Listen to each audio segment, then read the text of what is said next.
Subukan nyo itong natagpuan namin na nagtitinda ng lumpiang sariwa dito sa Carmona. For as low as 35 pesos, meron ka ng malaking homemade lumpiang sariwa na hindi rin naman tinipid sa peanut sauce. 35 pesos lang, tapos 3 for 100. Ayan, tikman natin. At bukod nga dyan, Lods, ay meron ding ibang tinitinda dito sa Sir Antonio na binabalik-balikan din. Gaya nga nitong tapa with rice at sisig kapangpangan. Tapa with rice loads, so ito naman 50 pesos din. Yan, isang bowl na ganito. Solid yun, no? Tapa. Kain loads.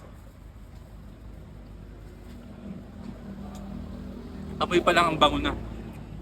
Tapos meron silang sisig kapangpangan dito loads, so. Ayan, toppings yung sisig. 50 pesos lang. Sisig kapangpangan, no? Wala siyang mayonnaise.